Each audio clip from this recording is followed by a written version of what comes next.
Bonjour tout le monde. Aujourd'hui, on va entamer un autre cours. C'est les techniques de concentration en parasitologie. Alors, on va commencer par généralité et définition. On appelle concentration les techniques par lesquelles on essaye à partir de la grande quantité des matières fécales recueillies d'obtenir dans un faible volume les œufs, les larves, les kystes, voire même des formes végétatives fixées de parasites, et ceci par l'élimination des résidus contenus dans les matières fécales. Donc seront envisagées dans notre cours successivement les méthodes physiques, les méthodes physico-chimiques et enfin les méthodes combinées. Bien sûr, on va se concentrer sur les méthodes les plus utilisées dans les laboratoires, dont les résultats semblent très fiables sur le plan international. Alors tout d'abord, on va commencer par les techniques physiques. Commençons par la première méthode physique, c'est la méthode par sédimentation. Donc l'intérêt de ces techniques, c'est qu'elles sont fortement recommandées pour concentrer les larves d'anguillules et les œufs d'ascaris non fécondés. Et aussi, elles ne nécessitent pas de produits chimiques particuliers. Mais l'inconvénient, c'est que de nombreuses cellules végétales sédimenteront aussi vite que les parasites recherchés et l'examen microscopique n'est toujours pas facile. Dans ces techniques, les éléments parasitaires des selles sont concentrés sous l'action de la pesanteur. Donc, tout ce qui est élément parasitaire va se déplacer au fond du tube, au niveau du sédiment. Bien sûr, les selles ont été diluées auparavant. Donc, le plus souvent, on travaille en tube et on examine le sédiment obtenu après prélèvement à la pipette. Ce matériel est déposé sur une lame de microscope coloré par le Lugol et recouvert d'une lamelle. Le principe de la technique par sédimentation simple, donc on va essayer de triturer 10 à 20 grammes de sel à peu près dans 10 à 20 millilitres d'eau physiologique. On va tamiser la dilution sur une passette métallique et puis on va la mettre dans un verre à pied, donc d'une façon de le remplir complètement. Laisser la préparation reposer pendant 1 heure de temps, reprendre le culot dans de l'eau physiologique et ainsi de suite jusqu'à l'obtention d'un liquide surnageant clair. Alors homogénéiser le dernier culot, bien sûr sans rajouter de l'eau, parce que c'est au niveau du culot qu'on va faire l'examen direct, qu'on va faire la lecture. Alors la lecture consiste à examiner une goutte de sédiment entre lame et lamelle en rajoutant une goutte de Lugol, donc afin de colorer les éléments parasitaires. Donc comme résultat, alors c'est une technique artisanale, peu efficace et grande consommatrice de temps réservée à des laboratoires démunis de matériel, alors c'est-à-dire les laboratoires des pays en voie de développement. Donc on voit bien sur la photo le déroulement de la technique de sédimentation simple. Alors on va du côté droit vers le côté gauche. Alors on voit bien qu'on a essayé de diluer les sels dans de l'eau physiologique. Donc à peu près, on a dit 10 à 20 grammes de sel dans 10 à 20 millilitres de l'eau physiologique.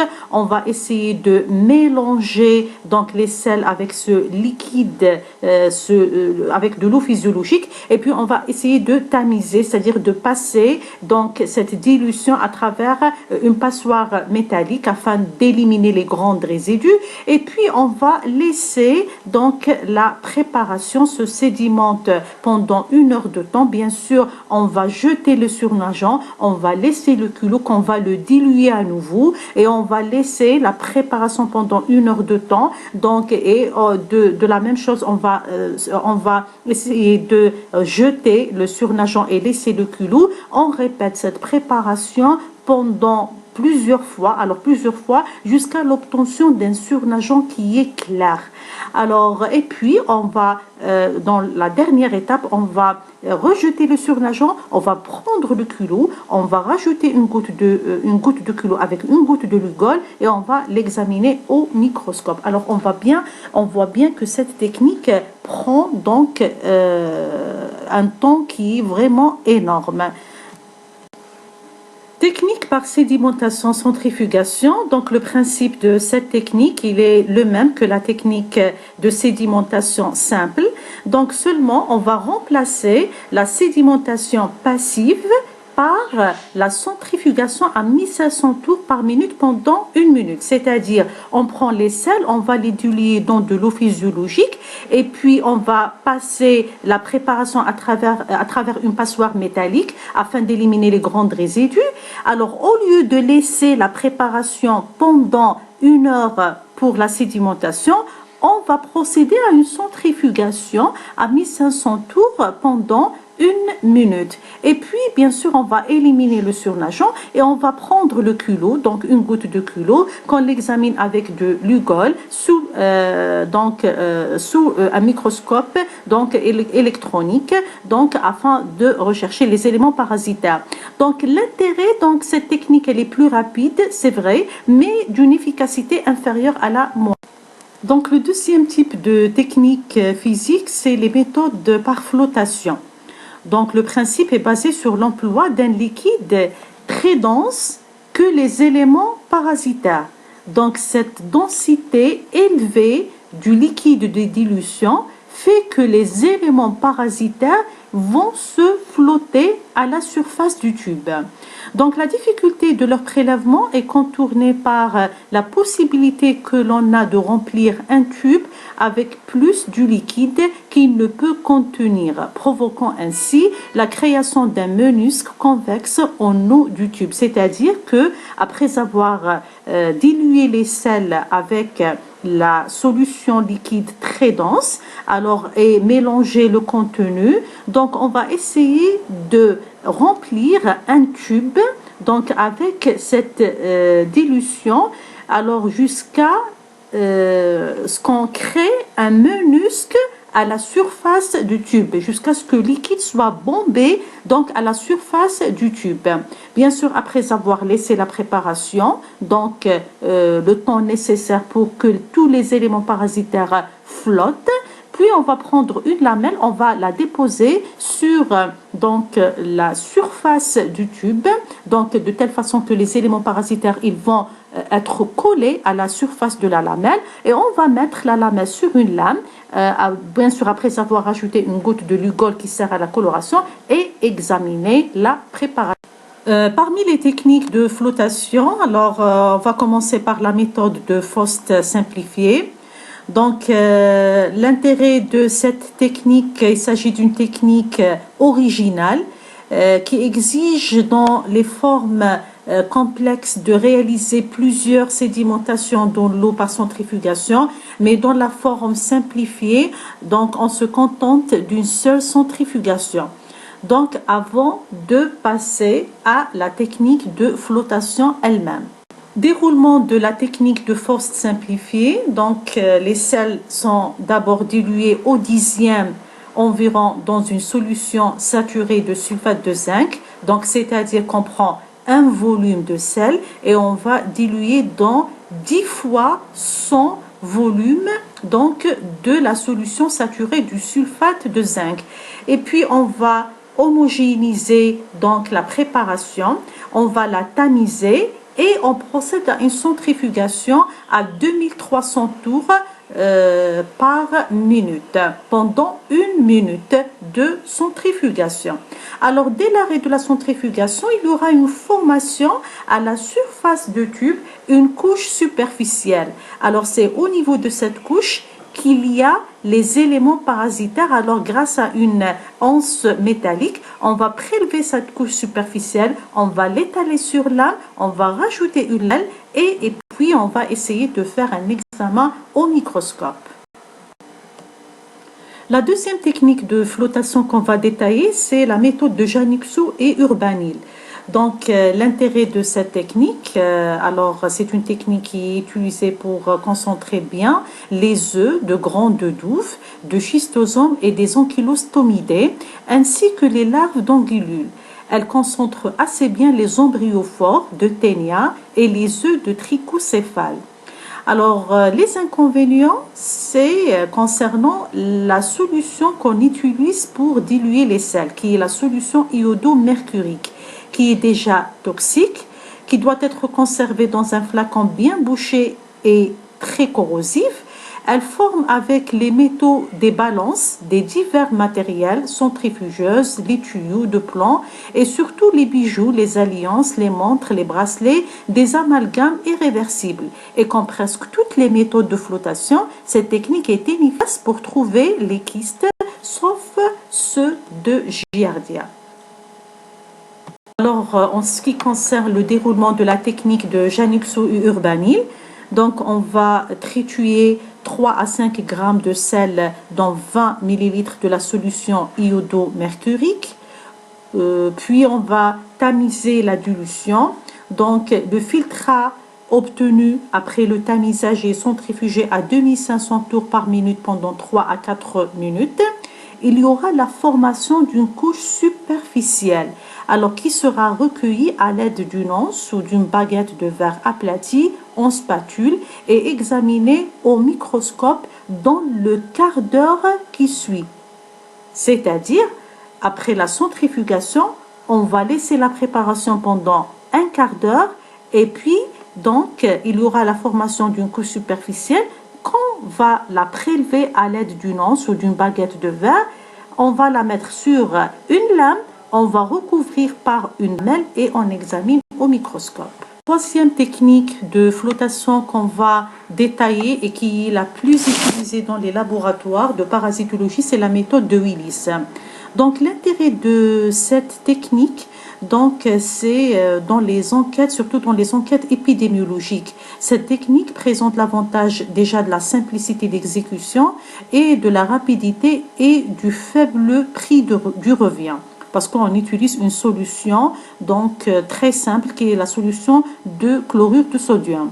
Elle concentre bien les œufs, donc kilostomidés et déminolipididés. Alors l'inconvénient de cette méthode, la solution de chlorure de sodium pénètre assez facilement dans les œufs et il ne faut pas dépasser le temps prescrit dans le déroulement de la technique. Déroulement de la méthode de Willis. Donc d'abord on va prendre un volume de sel et on va le diluer en dixième donc dans une solution à cause du chlorure de sodium saturé bien sûr, et puis on va filtrer rapidement la préparation, la dilution. Donc la suspension obtenue est versée dans un tube jusqu'à la limite supérieure d'une façon de réaliser un léger bombement du liquide au-dessus du bord du tube, du bord supérieur du tube. Et puis on place délicatement une lamelle donc en dessus, donc sans réaliser des bulles d'air. On va laisser la préparation pendant un quart d'heure et puis on va prélever ou bien on va retirer la lamelle délicatement, on va la mettre sur une lame et on va l'examiner au microscope. Donc, la lecture de la concentration est effectuée avant l'évaporation de l'eau donc, et la cristallisation du sel, ce qui en pays chaud peut se produire rapidement. Donc, après les techniques physiques, on va entamer les techniques ou les méthodes diphasiques. Donc, en ce qui concerne le principe de ces méthodes, c'est que ces méthodes utilisent les propriétés de l'éther, qui d'une part est un solvant des graisses et d'autre part, il n'est pas miscible avec l'eau. Pour séparer les éléments parasitaires du reste de la selle, le solvant employé pour diluer les matières fécales joue un rôle non négligeable qui sera détaillé avec chaque technique. Donc, parmi les techniques diphasiques largement utilisées dans les laboratoires de parasitologie, alors citons la méthode de Baillanger.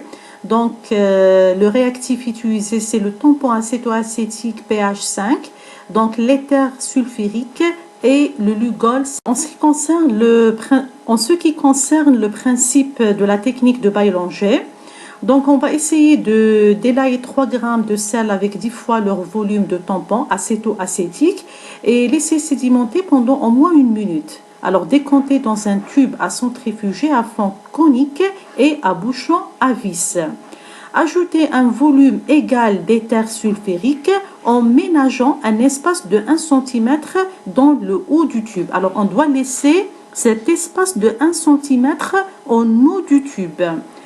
Obturer le tube et l'agiter vigoureusement pendant 30 secondes de façon à former une émulsion entre les deux liquides. Centrifuger à 2000 tours par minute pendant 1 minute. Alors, comme résultat, on aura la formation de 4 couches. Donc, au niveau du tube, bien sûr, ces couches sont séparées. Alors, de haut en bas, on a la couche supérieure constituée d'éther chargé de graisse. On a dit que l'éther, donc, il est lipophile. Deuxième couche, c'est la couche qui est très épaisse et qui adhère au verre, formée de résidus lipophiles. La troisième constituée par la solution de dilution. Et enfin, on a la quatrième couche représentée par le culot. Alors, qu'est-ce qu'on va faire? On va désobstruer le tube, on va dévisser le tube et le retourner d'un coup sec afin de faire tomber les 3 couches supérieures. On ne garde que le culot. Alors qu'il est bien fixé au fond du tube, qu'est-ce qu'on va faire? On va prélever une goutte de ce culot à l'aide d'une pipette et on va rajouter une goutte de Lugol. Donc, le tout sur une lame. On va recouvrir d'une lamelle et on va examiner au microscope.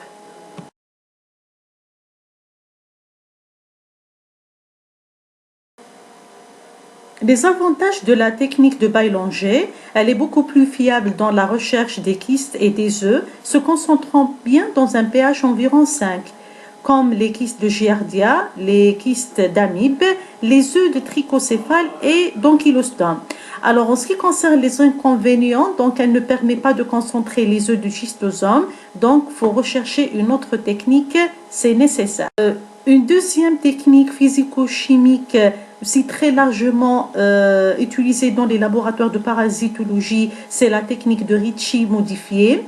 Donc, c'est une technique qui a le même principe que la technique de Baillanger. Donc, le déroulement de la technique, il est le même.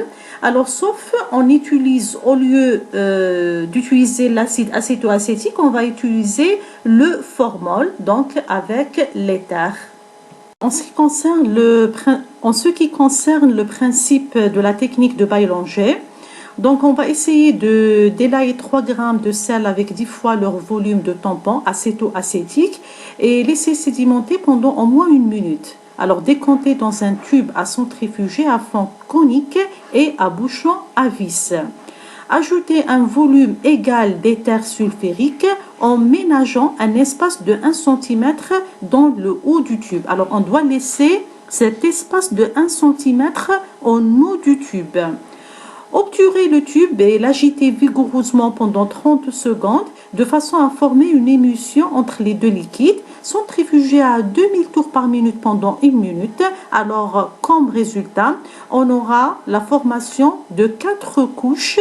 Donc, au niveau du tube, bien sûr, ces couches sont séparées. Alors, de haut en bas, on a la couche supérieure constituée d'éther chargé de graisse. On a dit que l'éther, donc, il est lipophile.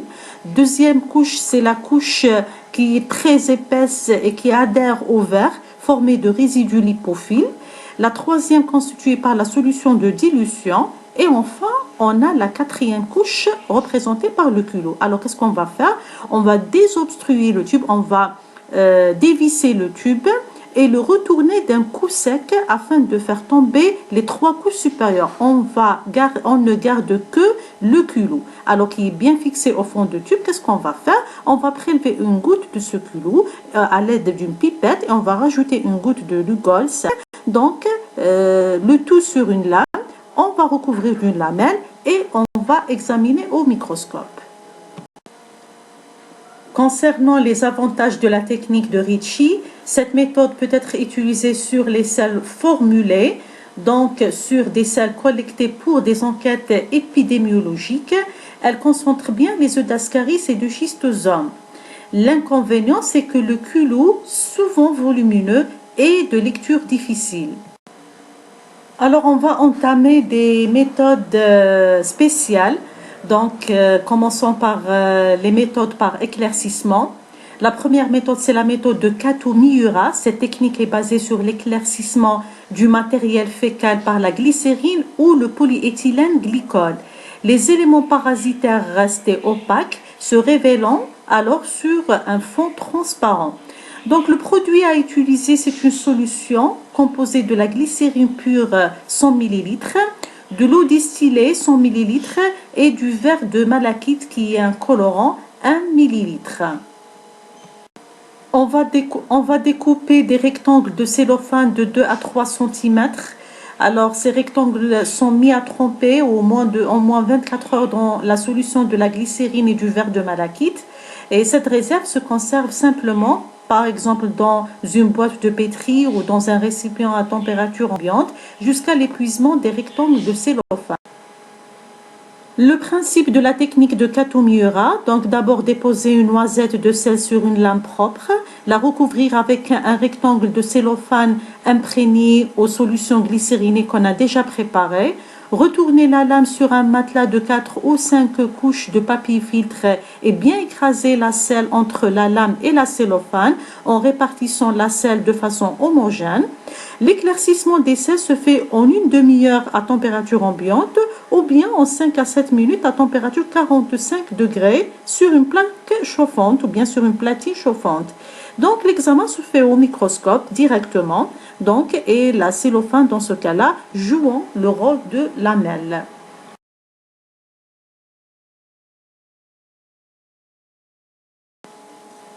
Résultat, les œufs d'Helmont ainsi que les coccidies sont parfaitement identifiables. Les gros œufs, comme ceux de grande douve, de schistosome, sont quelquefois déformés, voire rompus. Les œufs fragiles, comme les œufs d'Ankylostomidés et Minolepis nana, deviennent rapidement transparents et échappent alors à l'observation. Les œufs de schistosome s'éclaircissent rapidement, ne laissant visible que la coque. Les sels liquides ne peuvent pas être analysés par la méthode de Kato. Cette méthode éclaircit aussi tous les kystes de tous les protozoaires, les rendant invisibles. Méthode spéciale. Le Scotch test ou la méthode de Graham, on peut dire le Scotch test de Graham tout couramment. La réalisation, c'est d'appliquer un morceau de scotch au niveau de la marge anale le matin avant d'aller aux toilettes, avant la défécation, avant toute toilette intime. Appliquer le scotch sur une lame porte-objet et directement observer au microscope à l'objectif 10. L'intérêt, c'est une technique de référence pour la mise en évidence des œufs d'Enterobius vermicularis ou les œufs d'oxyure.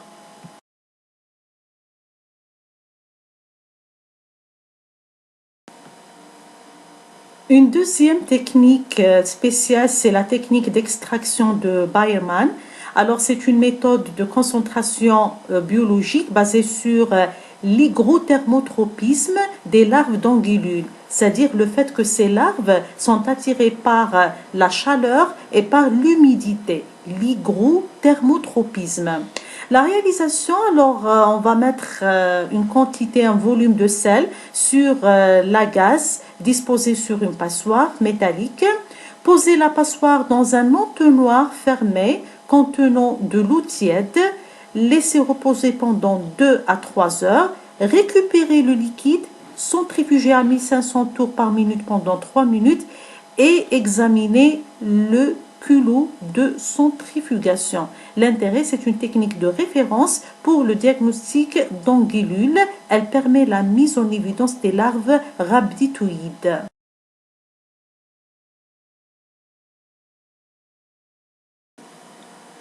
La technique de la goutte épaisse, c'est une technique de concentration du sang qui permet l'observation d'un grand volume de sang sur une petite surface, permet la concentration bien du sang et la recherche des plasmodiums, des trypanosomes et des microfilaires.